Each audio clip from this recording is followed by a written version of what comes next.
नमस्कार मित्रांनो, राज्यभरात खरीप हंगाम 2026 साठी लवकरच ई पीक पाहणी प्रक्रियेला सुरुवात होत आहे। या वर्षी DCSMH या नवीन ॲप्लिकेशनच्या माध्यमातून पीक पाहणी सहाय्यकाद्वारे ही नोंदणी केली जाणार आहे। ॲप प्रत्यक्ष वापरण्यापूर्वी सहाय्यकांना प्रशिक्षण मिळावे यासाठी शासनाने एक ट्रेनिंग डेमो ॲप उपलब्ध करून दिली आहे। हे ट्रेनिंग ॲप आणि मूळ ॲप वापरण्यास अगदी सारखेच आहे, त्यामुळे प्रत्यक्ष काम सुरू होण्यापूर्वी या ॲपचा सराव कसा करायचा याची स्टेप बाय स्टेप माहिती खालीलप्रमाणे आहे। तर चॅनलवर नवीन असाल तर चॅनलला सबस्क्राइब नक्की करा, असेच नवनवीन व्हिडिओ आपल्या समोर येत राहतील। चला तर सुरुवात करूया। सर्वप्रथम हे ट्रेनिंग ॲप डाउनलोड करून ओपन करून घ्या। या ॲपची लिंक तुम्हाला खाली डिस्क्रिप्शन मध्ये मिळेल।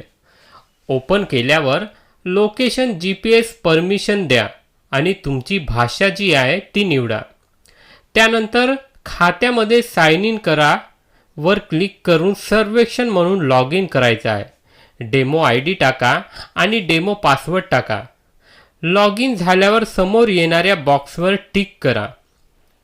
लॉग इन झाल्यावर माझे कार्य मध्ये तुम्हाला वाटप केलेले प्लॉट दिसतील। सर्वेक्षण प्रलंबित वर क्लिक करा, तिथे प्लॉट आणि मालकाची माहिती दिसेल। ज्या प्लॉटची पाहणी करायची आहे तो सिलेक्ट करा। मॅपमध्ये जो प्लॉट दिसेल आणि तुमची तिथून अंतर दाखवलं जाईल। ई पीक पाहणी करण्यासाठी तुम्ही शेताच्या 20 मीटराच्या आत असणं गरजेचे आहे।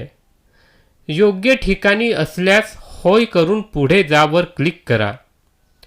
नंतर मित्रांनो, बिगर शेती आणि कायमपड शेतात विहीर, घर, शेततळे किंवा कायमपड जमीन असेल तर होय करून क्षेत्रफळ टाका आणि फोटो अपलोड करा, नसेल तर नाही निवडा।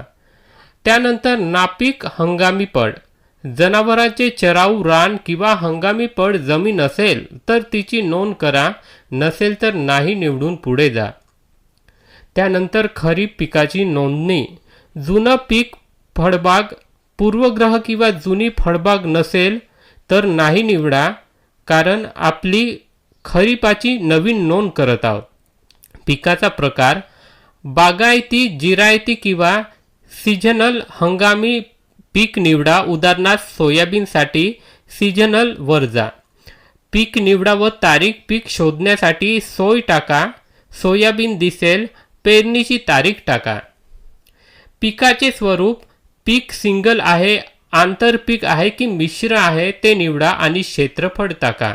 आता सिंचन असेल तर विहीर, बोरवेल निवडा किंवा असिंचित निवडा।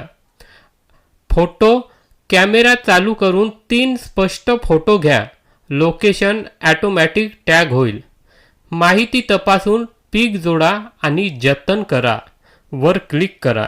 माहिती दुरुस्त सेव्ह करण्यापूर्वी काही चुका असल्यास तुम्ही एडिट किंवा डिलीट करू शकता। ऑफलाईन सेव्ह शेतात नेटवर्क नसेल तर माहिती अपलोड प्रलंबित मध्ये राहील। डेटा अपलोड नेटवर्क असल्याचे ठिकाण आल्यावर अपलोड प्रलंबित मधील प्लॉट सिलेक्ट करून अपलोड करा वर क्लिक करा।